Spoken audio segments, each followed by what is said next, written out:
Hey everybody, Jason Blaha here with Ice Cream Fitness. Today I'm going to do another block Q&A. These seem to be really popular with you guys and everyone seems to have liked the last one I did. So I'm going to try to do one of these every week. Hopefully on Mondays I'm going to take around 5 of your questions and I'm going to answer them. But hold on, let me give you guys a bicep shot first.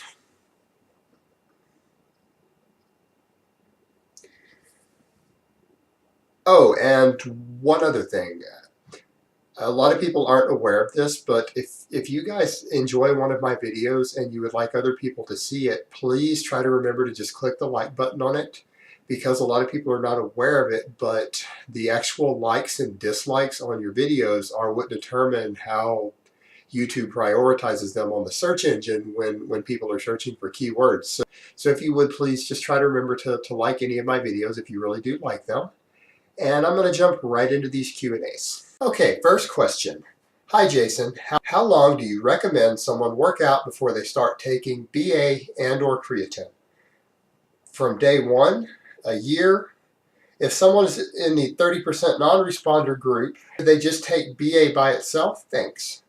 Alright, this is a really easy one, and I think some people get confused on this because you see this in a lot of circles when it comes to performance-enhancing drugs. People are advised to build up a certain level of strength and experience before they even consider dabbling in performance-enhancing drugs of any type. But when we're dealing with something like over-the-counter supplements like this that have no negative side effects and they offer just small benefits, it really isn't the same thing. You can start either of these products from day one or both of them as soon as you start training. They will yield benefits to you with no real problems. They're inexpensive, so I don't really see an issue with someone starting these from day one. And as to being in the creatine non-responder group like I am, if you seem to be in that group, sure, you could take beta-alanine by itself. There's independent research on each of these products showing that they offer benefits to people who use them in terms of performance and muscle growth. So there's no reason you can't take just one by itself if the other doesn't seem to work for you. Okay, the next question. I want to know your opinion on touch and go versus reset deadlift reps in terms of 1, risk of injury, 2, muscle gain, and 3, strength gain.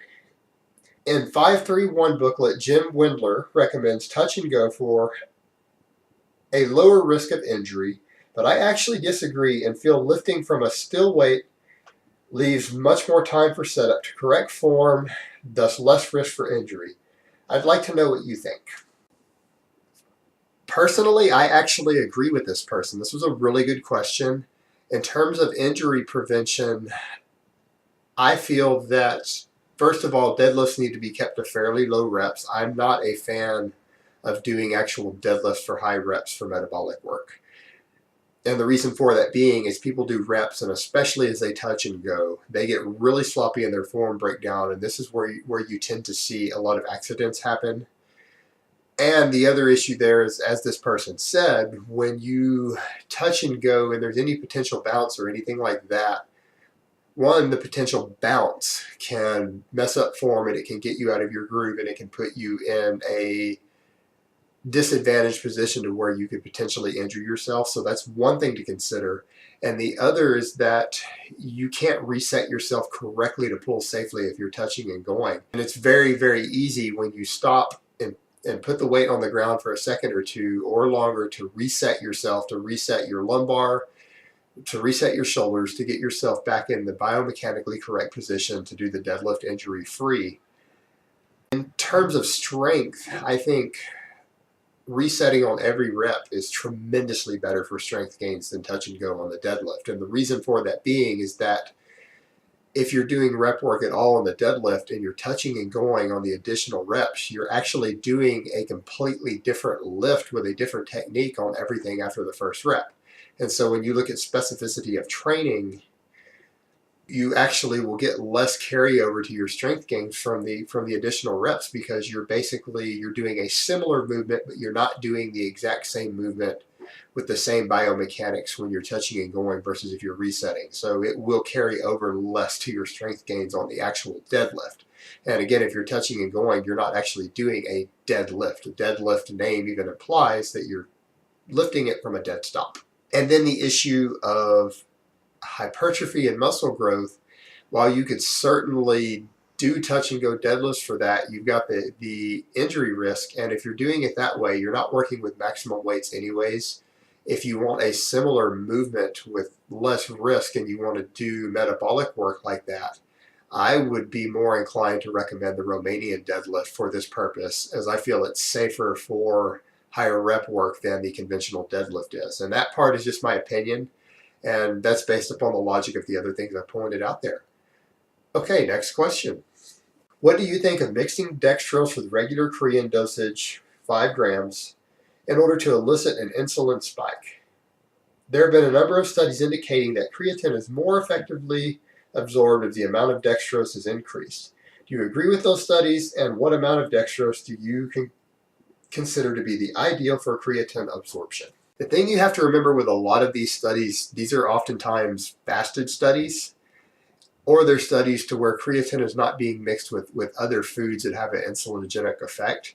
And yes, if you're fasted and you take just creatine by itself, you're going to get a relatively low insulin response to almost zero, because there's just not enough calories or anything else in the creatine to elicit that.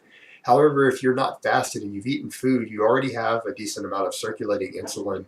If you were to take it with fruit juice or a piece of fruit or with whey protein or eat a meal immediately after, you're also going to get an insulin response. And what you find is that creatine itself, particularly in highly trained individuals or people who lift weights regularly, which you should be doing if you're taking creatine, you're going to have a large amount of insulin sensitivity anyways in your muscle tissue, and you generally aren't going to need a very large insulin response in order to get optimal absorption of this. And even then, we're not talking about a massively powerful performance enhancing substance here. Creatine offers benefits, but they're relatively small, and even if doing something a slightly different way would give you 5% more absorption on the creatine is probably yielding less than a 1% performance increase per year.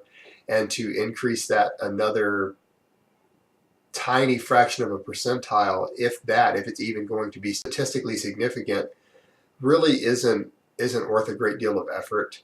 I would say just eat it with regular foods, mix it with whey protein, or just eat your post-workout meal right after that so that you get a large enough insulin response without needing to add something like dextrose in there. I personally don't really see dextrose as a particularly useful supplement. I think it's been overhyped, and it just isn't necessary to get optimal creatine absorption when you really look at it from the perspective of being non-fasted and actually eating food also. It just isn't necessary. Okay, next question. Hi Jason, I was wondering if you could give your take on NSAID use to treat sports-related injuries and possible adverse effects on muscle gains. Thanks. This is a really good question, and honestly, this is one I've looked into quite a bit over the years, and I would say I've been looking into this one going back as far as a decade, back when I was in university, that there have always been concerns about NSAIDs like ibuprofen and things potentially interfering with some of the prostaglandins and insulin-like growth factors involved with training. And to my knowledge, it's gone back and forth, and it isn't conclusive. If anyone else is aware of additional data on that to where it is conclusive, let me know. But to my knowledge, it's never been conclusively proven. And they're so effective for treating training inflammation and things that it's just difficult not to justify their use if you really need them. I mean, I even use them when I have sore joints or things like that from training or connective tissue. I buy a topical ibuprofen. It's actually legal and over the counter here in the UK, and I rub that on my joints and tendons if they're particularly sore from training. And even if there's a potential minor loss, we don't know if there is, I would personally rather deal with that than deal with the pain of that. Now, on the other hand, if you're continually having pains and things, it might be time to do a deload or relook at what you're doing with your training rather than rely upon something like an NSAID as a continual crutch. If you're suffering a real injury, such as when we're talking about sports injuries, and you need that just to help alleviate inflammation and pain, it's it's better to do that. And your concern at that point shouldn't be how much muscle am I going to gain this week. It's going to be, can I control the pain of my injury? Can I recover? Can I heal? And that should be your primary concern in that situation. Okay, next question. This one I only took part of the person's question, and the reason for that being is that this part really stood out to me. Hello, well, I'm 18 and you've given me some advice, but I wanted to know your take on what I should do to have a physique kind of athletic but not huge. Here are my pictures. And this person pointed out to me again while asking their questions that they don't want to get particularly huge. And I get this a lot. I get guys who come to me for advice in person and they will tell me, I don't want to get as big as you. And I'll tell you guys honestly, if you're coming to bodybuilders or powerlifters for advice and you ever mention that you don't want to get as big as them, most of them tune out immediately, and 90% of them aren't going to bother to give you advice anymore. And the reason for that being is that it's personally insulting to the amount of time and work that they put into putting on that size. And when someone tells them that they don't want to get as big as them, as if it's going to happen. So, I mean, you really don't want to term it that way. And the other reason for it being is that it makes it sound like you're lazy and the person isn't going to want to help you oftentimes. My advice is that regardless of how much muscle you want to gain, and even if your goal is to only gain another 5 or 10 pounds of muscle for the rest of your life, that shouldn't affect the way that you train while reaching towards that goal. And if you can make all of the muscle gains that you want to make for the rest of your life inside of 1 year or less, you should train in a way that will get you to your goal as quickly as possible. You shouldn't worry about, well, am I going to want to stop getting bigger after that? No, you need to get to your goal quickly and then reassess if you want to get bigger. And don't take 3 to 5 years to gain that 10 pounds of muscle because you don't want to get too big. It's really, really, really easy to stop gaining muscle anytime that you want. Anytime you decide that you're big enough, all you have to do is stop bulking. Don't ever eat caloric surpluses again regularly, and stop adding weight to the bar. And I can assure you that you will never gain any more muscle. You're done. So anything, the concern most guys have is that they stall and they can't get as big as they would like to get.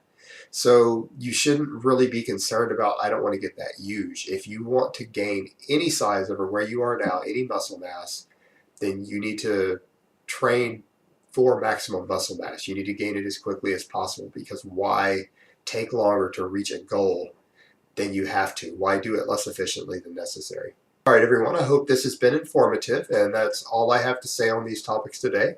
But hold on, let me give you guys another bicep shot first.